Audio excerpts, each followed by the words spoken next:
Hyderabad is dying. हमारे राष्ट्रीय पक्षी रो रहे हैं और किसी के भी कानों को सुनाई तक नहीं दे रहा है। आप ये वीडियो देखिए जरा।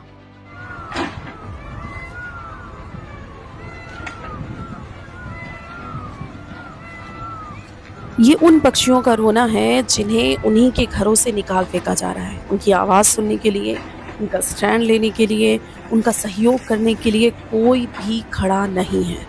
हैदराबाद यूनिवर्सिटी की 400 एकड़ ज़मीन को तेलंगाना सीज पर लेकर एक आईटी पार्क बनाना चाहती है। जो लोग ये कहते आ रहे हैं, लंबे टाइम से सुनते आ रहे हैं, आपने भी सुना होगा कि south Indians are very educated person. Where is education?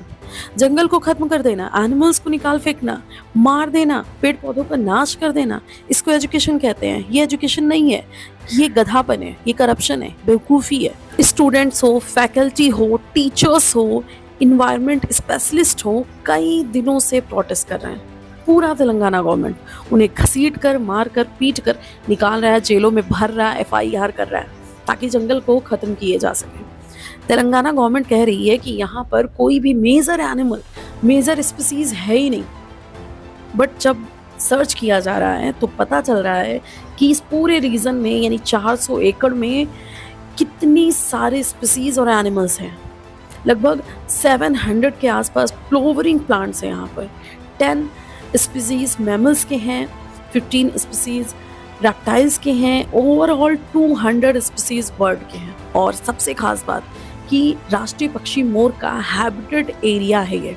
Telangana government ये बात बहुत अच्छे से जानती थी कि जब भी उस पूरे 400 एकड़ के रीजन में बुलडोजर चलेगा, पेड़ों को तोड़ा जाएगा, ख़त्म किया जाएगा, जीव जंतुओं को हटाया जाएगा, उस वक्त वहाँ पर प्रोटेस्ट स्टूडेंट के थ्रू और अदर लोगों के थ्रू होंगे।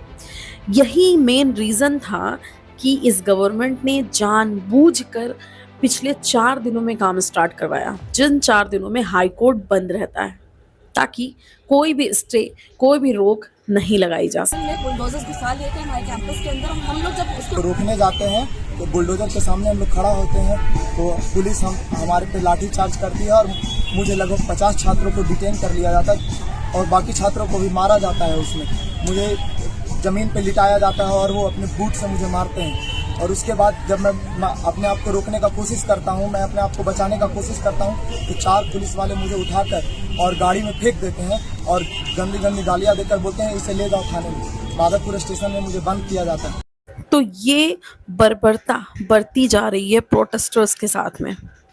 तेलंगाना गवर्नमेंट जितना वाहियात हरकत तेलंगाना के इस पूरे एरिया में कर रही है और जितने यूटर्न्स ले रही है वो आपको भी जानना चाहिए। बिकॉज सबसे पहले तेलंगाना का कहना था कि यहाँ पर वाटर सोर्स कोई भी नहीं है। तभी कुछ पिक्चर्स आई जहाँ ये पता चला कि इस पूरे रीजन में एक बहुत बड़ा वाटर सिंक है। एक्चुअल में सिंक उसे कहते हैं जिससे जो पानी होता है वो बहुत तेज़ी से ज़मीन के नीचे जाता है, रिसता है, और वही पानी बाद में लोगों के काम आता है, यानी वाटर लेवल को अप करता है। और इनके हिसाब से यहाँ पर कोई वाटर सोर्स ही नहीं है। जब सरकार का ये जो पैतरा था फेल हो गया तो उसने एक नया टर्न लिया। उसने बताया कि हमारा हैदराबाद यूनिवर्सिटी के साथ में एक टाई अप है, एक एग्रीमेंट है, उस एग्रीमेंट के अकॉर्डिंग हम काम कर रहे हैं। पर यूनिवर्सिटी ने खुद ऑन रिकॉर्ड आकर ये बात बताई कि हमारा सरकार के साथ में कोई भी एग्रीमेंट नहीं है, कुछ भी नहीं है। साथ में ये भी कहा कि सरकार ने इस पूरे रीजन में कभी भी कोई सर्वे नहीं किया है। मतलब बिना किसी एग्रीमेंट, बिना किसी सर्वे के इस रीजन का एक बड़ा हिस्सा साफ कर दिया गया है। यहाँ तक कि जब हाई कोर्ट ने यहाँ पर स्टे लगा दिया, रोकने को कहा कि काम को बंद कर दिया जाए, उसके बाद भी तेलंगाना गवर्नमेंट ने लगातार जंगल पर बुलडोजर चलाते रहे। कुछ लोगों का ये भी कहना है कि जो जंगल है, ये पूरा रीजन है, वो तेलंगाना सरकार का ही है और लंबे कोर्ट ट्रायल बैटल के बाद में इस पूरे रीजन को उन्होंने वापस पाए हैं, यानी कि उनको वापस मिल गया है। अब ये बात जान लेते हैं कि इसके पीछे क्या सच्चाई है। एक्चुअल में इसे जानने के लिए हमें थोड़ा हिस्ट्री को जाननी होगी। 1970 में तेलंगाना एजिटेशन पीक पर था। देन PM इंदिरा गांधी ने लोकल लोगों से बात करी, नेगोशिएट किया और उस समय पर आंध्र प्रदेश की गवर्नमेंट को एक ऑर्डर पास किया गया जिसमें 2300 एकड़ ज़मीन को हैदराबाद यूनिवर्सिटी को दे दी गई थी। पर कुछ प्रॉब्लम, कुछ रीजंस के चलते हैदराबाद यूनिवर्सिटी के नाम नहीं की गई थी। इसलिए लोगों को लगता है कि ये ज़मीन गवर्नमेंट की है, यूनिवर्सिटी की नहीं है। 2004 में यही 400 एकड़ ज़मीन एलोकेट की गई थी आईएमजी भारता को 5 साल के लिए, ताकि स्पोर्ट्स फैसिलिटीज़ को और ज़्यादा बढ़ाया जा सके, जो कि एक यूएस कंपनी थी। बाद में पता चला 2005 में कि ये जो कंपनी थी यूएसए की, वो एक्चुअल में फ्रॉड कंपनी थी और उनका यूएस से कोई संबंध ही नहीं था। और ये केस चला जाता है हाई कोर्ट में।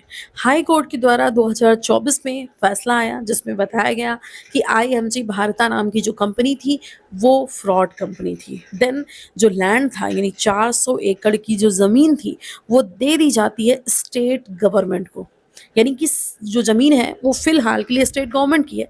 लेकिन इसका मतलब ये कहाँ से बनता है कि एक हरे भरे जंगल को, 400 एकड़ के एक हरे जंगल को काट दो, ख़त्म कर दो और एक कंक्रीट का जंगल बना दिया जाए। तेलंगाना गवर्नमेंट का ये जो घटियापनी है, जो लॉजिक है, कुछ भी समझ में नहीं आ रहा है। इसके पीछे रीज़न क्या है? उसके 2 रीज़न हो सकते हैं। पहला तो जो फ़ायदा है सीधे-सीधे दिख रहा है, क्योंकि अगर आईटी पार्क बनता है तो 15,000 से 25,000 करोड़ का फ़ायदा गवर्नमेंट को होगा। इसके पीछे और भी बड़ा कारण है। एक्चुअल में तेलंगाना सरकार जो वादे करके जीती है, उसको पूरा करने का समय आ गया है। सरकार के पास पैसे नहीं है, पैसे आएंगे कहाँ से? जंगल तो पैसा देगा नहीं। इसलिए आईटी पार्क बनाना है जिससे वो पैसे आए और पैसे से वादे पूरे हो सके और नेक्स्ट टाइम फिर से ये सत्ता में आ सके। पर तेलंगाना सरकार ने ज़रा सा भी उम्मीद नहीं करी थी कि प्रोटेस्ट स्टार्ट हो जाएगा और इतने बड़े लेवल पे चला जाएगा। तेलंगाना गवर्नमेंट की बर्बरता झेल कर अभी भी वो स्टूडेंट वहाँ पर मौजूद हैं। स्टूडेंट को हरास किया जा रहा है, लाठीचार्ज करी जा रही है, लोगों को मारा जा रहा है, जो ड्रोन उड़ा रहे हैं उनके ड्रोन पर अटैक किया जा रहा है, एफआईआर हो रही है, जानवर वहाँ पर मारे जा रहे हैं। अब ये मोमेंट पूरी तरीके से स्टूडेंट मोमेंट बनकर सामने आ रहा है। भाई मुझे तो समझ ही नहीं आता कि आईटी पार्क बनाने के लिए पूरे तेलंगाना में बस एक यही 400 एकड़ ज़मीन है, इसके अलावा कोई ज़मीन नहीं है। यही एक हिल स्टेशन है, एक फॉरेस्ट स्टेशन है जिसको डिस्ट्रॉय करके यहाँ पर आईटी पार्क बनाया जाए। क्या ये इतना ज़रूरी हो गया कि रातों रात ट्रक जाकर, बुलडोज़र जाकर जंगल की लकड़ियाँ साफ कर रहे थे?